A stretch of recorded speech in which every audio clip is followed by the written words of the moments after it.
दोस्तों आज हम बात करेंगे एक ऐसे विषय पर जो हर आम इंसान के जीवन पर सीधा प्रभाव डालता है। हम बात करने जा रहे हैं महंगाई पर। जी हाँ दोस्तों, आपने बिल्कुल सही सुना है, महंगाई। हमने अक्सर सुना है सब कुछ महंगा हो गया है, पर आप जानते हैं महंगाई का असली कारण क्या है और कहाँ से ये शुरू होती है।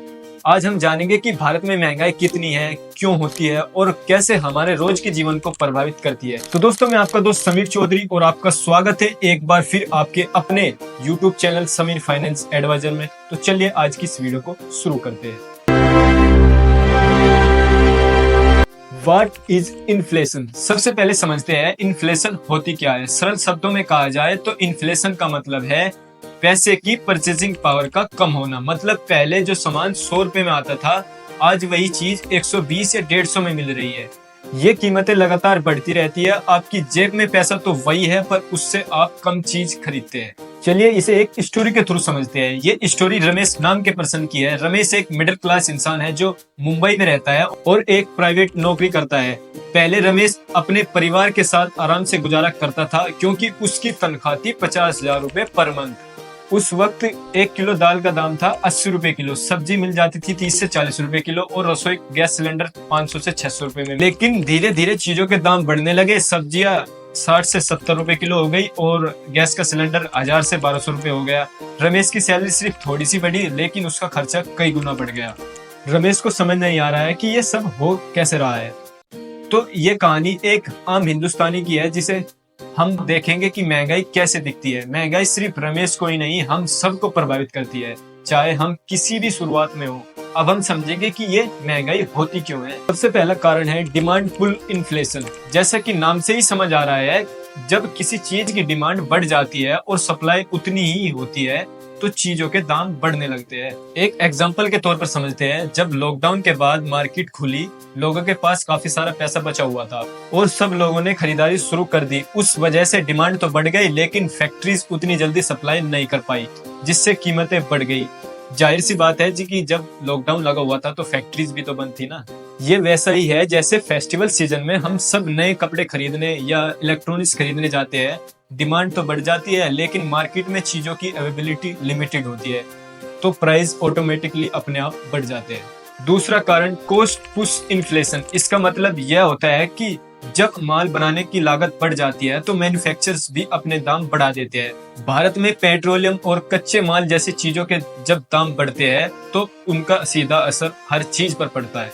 फॉर एग्जाम्पल, अगर ट्रांसपोर्ट के लिए पेट्रोल या डीजल महंगा हो जाए तो सब्जियां, दूध और बाकी प्रोडक्ट्स को मार्केट तक पहुंचाने की कॉस्ट बढ़ जाती है और ये एक्स्ट्रा कॉस्ट हम कंज्यूमर को सहन करना पड़ता है। तीसरा फैक्टर है इंपोर्टेड इन्फ्लेशन। भारत काफी सारे प्रोडक्ट बाहर से इंपोर्ट करता है, जैसे पेट्रोल, क्रूड ऑयल, इलेक्ट्रॉनिक्स, मशीनें एक्सेट्रा। जब इंटरनेशनल मार्केट में इन चीजों के दाम बढ़ते हैं तो उसका सीधा असर भारत की मार्केट पर भी पड़ता है। फॉर एग्जाम्पल, जब रूस यूक्रेन युद्ध शुरू हुआ, कच्चे तेल की कीमतें बढ़ गई क्योंकि सप्लाई चेन डिस्टर्ब हो गई। भारत में भी तेल की कीमतें और इसके कारण और प्रोडक्ट की कीमतें बढ़ने लगी।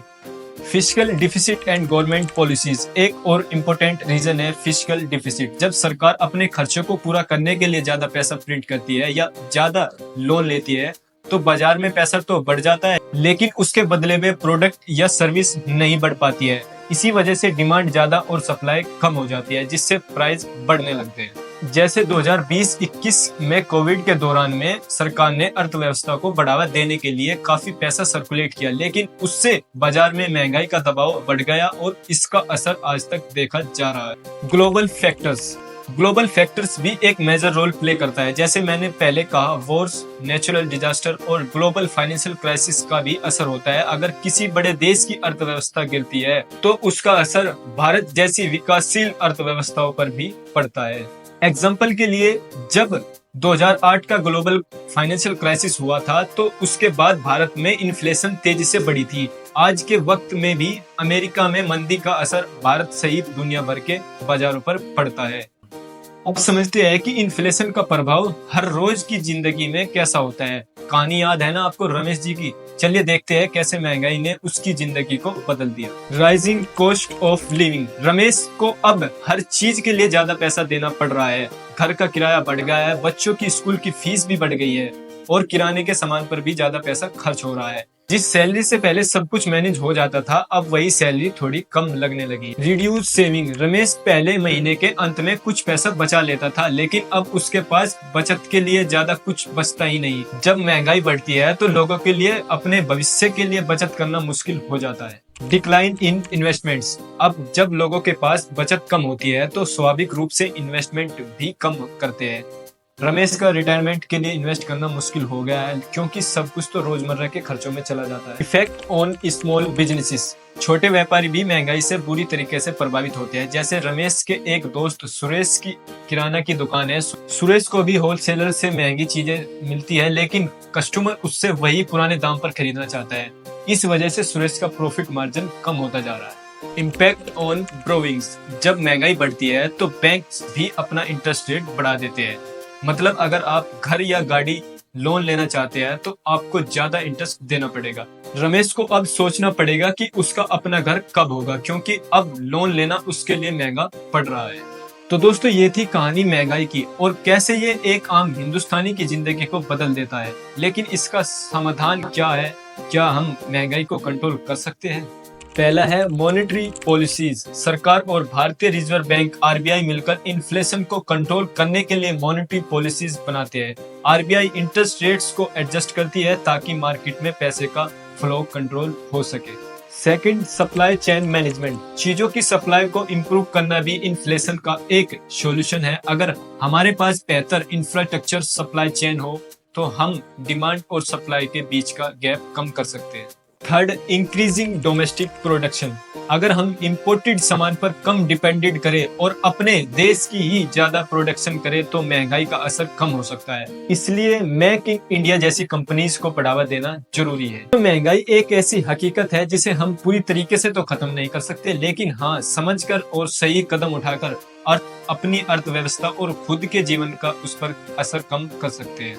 मुझे उम्मीद है कि आज का यह वीडियो आपको पसंद आया होगा और आपको पूरी तरीके से समझ भी आया होगा। अगर आपको यह वीडियो पसंद आया है तो लाइक करें, शेयर करें और हमारे channel Sameer finance advisor YouTube channel को सब्सक्राइब करें। मिलते हैं नेक्स्ट वीडियो में, तब तक के लिए जय हिंद, जय भारत।